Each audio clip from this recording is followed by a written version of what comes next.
Everyone আপোনালোক সকলোকে foodies কিচেনলৈ পুনৰ স্বাগতম জনাইছো। মই আজি এটা নতুন ৰেচিপি আপোনালোক সকলোৰে লগত শ্বেয়াৰ কৰিবলৈ ওলাইছো। আজি আমাৰ ডিশটো হৈছে সৰিয়হৰ সৈতে পুই শাকৰ ঠাৰি। আমি সাধাৰণতে সৰিয়হৰ সৈতে সজিনা বনাই খাওঁ। আজি আমি আপোনালোকৰ আগত শ্বেয়াৰ কৰিবলৈ ওলাইছো পুই শাকৰ ঠাৰিৰ সৈতে বনোৱা এটা নতুন ৰেচিপি। কেনেকুৱা পালে জনাব, ভিডিঅ'টি শেষলৈকে চাব আৰু লগতে লাইক, শ্বেয়াৰ আৰু subscribe.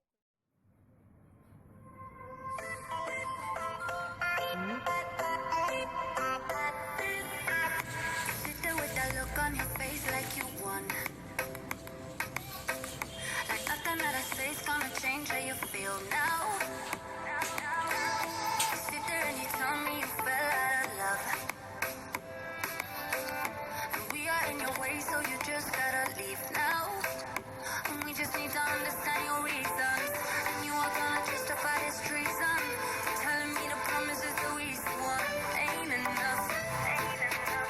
So now you're gonna be another person. How do I explain this shit to our son? How'd you tell a joke about a girlfriend, daddy's son? Well, I'll be the strongest that he ever knew. আমি এতিয়া ৰেচিপিটো start কৰোঁ। কেৰাহী গৰম হৈ গৈছে, তেল দি দিলোঁ। তেল গৰম হৈ গৈছে, এতিয়া অকণমান নিমখ আৰু হালধি দি আলুখিনি অলপ ফ্ৰাই কৰি ল'ব।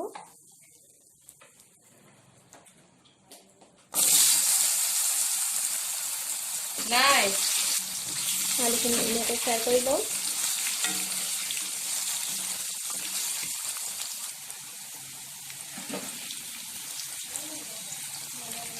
আলুখিনি 5 মিনিট সময় দি ফ্ৰাই কৰি তেলৰ পৰা কাঢ়ি থৈ দিয়ক। আলুখিনি ফ্ৰাই হৈ গ'ল, এতিয়া পিঁয়াজ আৰু বিলাহীখিনি দি অকণমান ফ্ৰাই কৰি দিয়ক।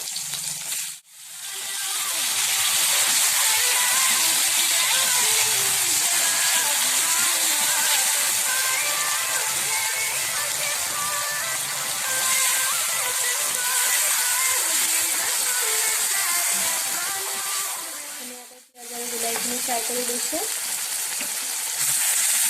এতিয়া আমি ইয়াতে সৰিয়হৰ পেষ্টখিনি দি দিম। ইয়াতে পেষ্টখিনিত আদা, নহৰু, জলকীয়া আৰু সৰিয়হ একেলগে পিচি লৈছোঁ। এতিয়া গোটেইখিনি ধুনীয়াকৈ ফ্ৰাই কৰি লওঁ। গোটেইখিনি মিক্স কৰি ধুনীয়াকৈ ফ্ৰাই কৰি লৈছোঁ। ফ্ৰাই কৰি লোৱাৰ পিছত গোটেইখিনি ধুনীয়াকৈ ফ্ৰাই হৈ গৈছে আৰু কেঁচা মছলাৰ গোন্ধটো গুচি গৈছে। সেয়া চাওক, তেলটো উঠি আহিছে, ধুনীয়াকৈ ফ্ৰাই হৈ গৈছে। এতিয়া আমি ইয়াত সোৱাদ অনুযায়ী নিমখ, হালধি গুড়ি, অকণমান জিৰা গুড়ি আৰু অকণমান ৰেড চিলি দি দিব যদি স্পাইচি খায়। আৰু গোটেইখিনি ধুনীয়াকৈ এতিয়া মিক্স কৰি ল'ব। ধুনীয়া স্মেল এটা ওলাব।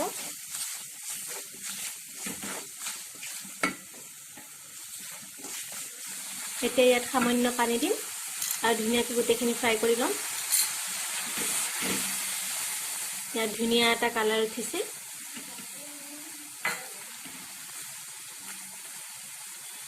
অলপমান কম জুই দি ধুনীয়াকৈ ফ্ৰাই কৰি ল'ম।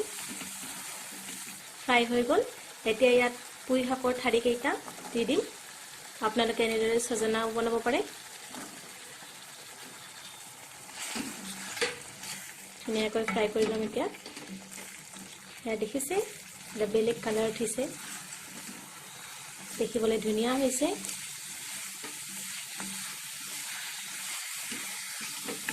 ধুনীয়াকৈ মিক্স হৈ গ'ল গোটেইখিনি। এতিয়া অলপ কম জুই দি ঢাকনিখন দি 2 মিনিটৰ কাৰণে সিজিবলৈ ৰাখি দিম। ঢাকনিখন গুচাই দিলোঁ।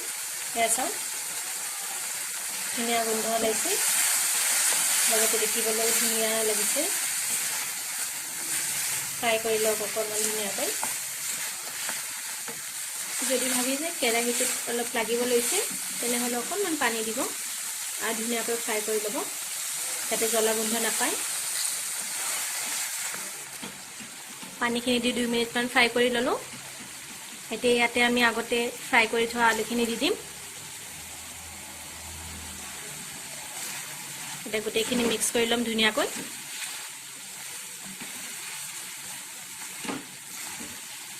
এয়া চাওক ধুনিয়াকৈ ফ্ৰাই হৈ গৈছে আৰু ওপৰে ওপৰে তেলটো উঠি গৈছে আৰু গোটেইখিনি ফ্ৰাই কৰোঁতে চাব যাতে মছলাখিনি ভালকৈ মিক্স হৈ যায়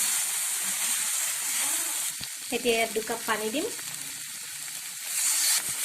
আৰু ভালদৰে মিলাই লৈ 5 মিনিটৰ কাৰণে ঢাকনিখন দি সিজিবলৈ দিয়ক এয়া চাওক ধুনীয়াকৈ ফ্ৰাই হৈ গ'ল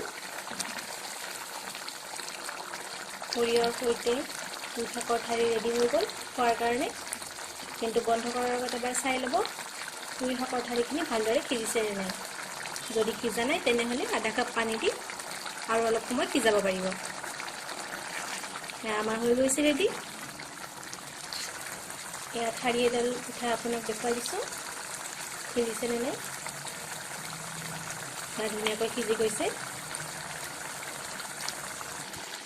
মই আধা কাপ পানী দি আৰু অকণমান ফ্ৰাই কৰি লৈছিলোঁ এতিয়া ধুনীয়াকৈ ৰেডি হৈ গৈছে এতিয়া আমি গেছটো অফ কৰি দিব পাৰোঁ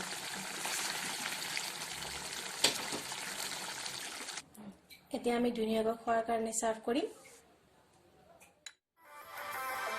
Sit there with your phone in your hands and you're hurt.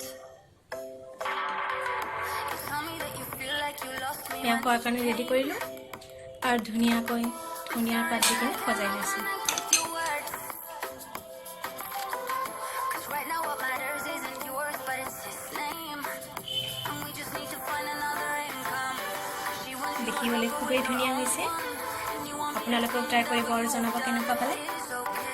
এতিয়া আমি অকণমান টেষ্ট কৰিম টেষ্ট কৰি কিনে জনাম কেনেকুৱা লাগিছে And I will be a different kind of mother. And how'd you tell us all about step brothers? That is true.